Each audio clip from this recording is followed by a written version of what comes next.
ഇന്ത്യയും ചൈനയുമൊക്കെ ഏതെങ്കിലും തരത്തിൽ കള്ളക്കണക്കുകൾ നിരത്തി അമേരിക്കയെ പറ്റിക്കുകയാണോ?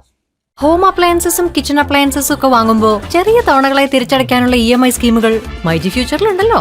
എക്സ്പീരിയൻസ് ചെയ്യാം നെക്സ്റ്റ് ലെവൽ ഷോപ്പിംഗ്. മൈജി ഫ്യൂച്ചറിൽ പറ്റിക്കുകയാണ് എന്നാണ് ഡൊണാൾഡ് ട്രംപ് പറയുന്നത്. ഇത് ചൂണ്ടിക്കാട്ടി വൈറ്റ് ഹൗസിലെ വാണിജ്യ ഉദ്യോഗസ്ഥനെ, വാണിജ്യ സെക്രട്ടറിക്ക് നേരെ വലിയ ചോദ്യങ്ങൾ ഉയർത്തിക്കൊണ്ട് പൊട്ടിത്തെറിച്ചുകൊണ്ട് ഡൊണാൾഡ് ട്രംപ് പ്രതികരിച്ചതാണ് ഇന്ന് ദേശീയ മാധ്യമങ്ങളിലെയും അന്തർദേശീയ മാധ്യമങ്ങളിലെയും പ്രധാനപ്പെട്ട വാർത്ത.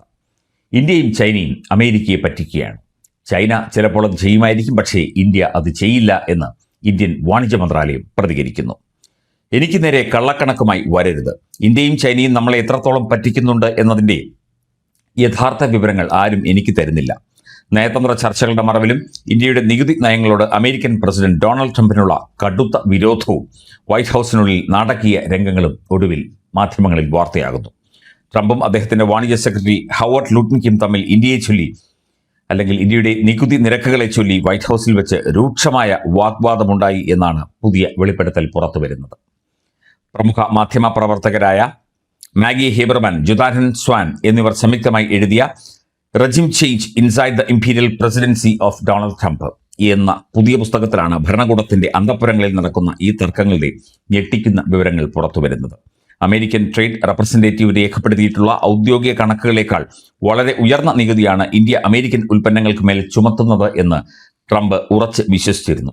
ഇതുകൂടാതെ ട്രംപ് ഭരണകൂടത്തിലെ ട്രഷറി സെക്രട്ടറി സ്കോട്ട് ബെസന്റ് ഉൾപ്പെടെയുള്ള ഉന്നതർ ഇന്ത്യയെ നികുതികളുടെ മഹാരാജാവ് എന്ന് മുൻപ് പരസ്യമായി വിശേഷിപ്പിക്കുകയും ചെയ്തിരുന്നു. തർക്കത്തിനിടയിൽ ഔദ്യോഗിക രേഖകളിലെ യഥാർത്ഥ വിവരങ്ങൾ കാണിച്ച് ട്രംപിനെ ശാന്തനാക്കാൻ വാണിജ്യ സെക്രട്ടറി ലുട്നിക് പരമാവധി ശ്രമിച്ചുവെങ്കിലും ട്രംപ് കൂടുതൽ പ്രകോപിതനാവുകയായിരുന്നു. ഗവൺമെന്റ് നൽകുന്ന ഡേറ്റകൾ വെറും അസംബന്ധമാണെന്ന് പറഞ്ഞ് തള്ളിക്കളഞ്ഞ ട്രംപ് അമേരിക്കൻ ഉൽപ്പന്നങ്ങൾക്ക് ഇന്ത്യ കുറഞ്ഞത് 175% അതിൽ കൂടുതലോ നികുതി ചുമത്തുന്നുണ്ട് എന്നാണ് വാദിച്ചത്. ഇത് വളരെ തെറ്റിദ്ധാരണാജനകമായ ഒരു കാര്യമാണ് എന്നുള്ള കാര്യമാണ് ഇതിലെ നികുതി വിദഗ്ധർ, അമേരിക്കൻ ഇന്ത്യൻ നികുതി വിദഗ്ധർ പറയുന്നത്. ഇന്ത്യ കൃത്യമായി ഒരു ഉൽപ്പന്നത്തിന് ഏർപ്പെടുത്തുന്ന നികുതിയെക്കുറിച്ചുള്ള കൃത്യമായ കണക്കുകൾ, കൃത്യമായ ഡേറ്റകൾ, ആ ഉൽപ്പന്നവുമായി ബന്ധപ്പെട്ട മറ്റ് കാര്യങ്ങളൊക്കെ തന്നെ അമേരിക്കൻ വാണിജ്യ മന്ത്രാലയത്തെ കൃത്യമായി അറിയിച്ച ശേഷം ഈ ഇറക്കുമതി, കയറ്റുമതി അതിനൊക്കെ തന്നെ കൃത്യമായ കണക്കുകളുണ്ട്, വ്യക്തമായ ധാരണയുണ്ട്, വ്യക്തമായ രേഖകളുണ്ട്. ഡൊണാൾഡ് ട്രംപിനെ പറ്റിക്കുന്നുണ്ട് എന്ന് തോന്നിയെങ്കിൽ അത് അദ്ദേഹത്തിൻ്റെ മാത്രം പോരായ്മയാണ്, അല്ലെങ്കിൽ അദ്ദേഹത്തിൻ്റെ തെറ്റിദ്ധാരണയാണ്, അല്ലെങ്കിൽ അദ്ദേഹത്തിന് ഇന്ത്യയോടും ഇന്ത്യൻ ഉൽപ്പന്നങ്ങളോടും ഇന്ത്യൻ സംവിധാനങ്ങളോടും ഉള്ള വിരോധത്തിൻ്റെ ഭാഗമാണ് എന്നാണ് ഇന്ത്യൻ നികുതി വിദഗ്ധർ അഭിപ്രായപ്പെടുന്നത്.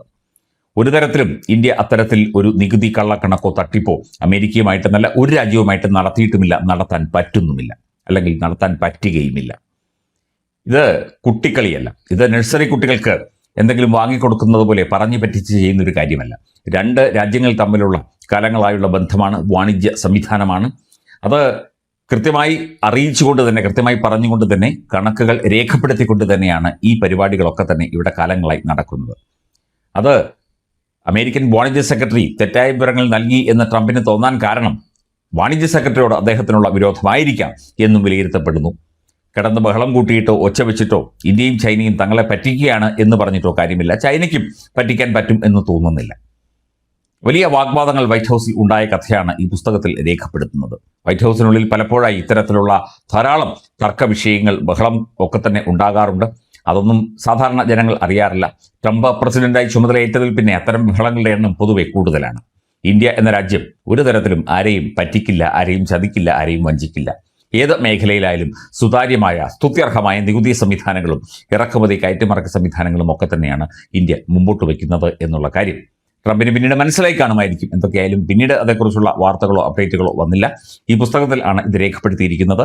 പിന്നീട് ഇത്തരത്തിൽ തർക്കവിതർക്കങ്ങളോ ബഹളങ്ങളോ ഉണ്ടായതായുള്ള റിപ്പോർട്ടുകളും പുറത്തു വന്നിട്ടില്ല.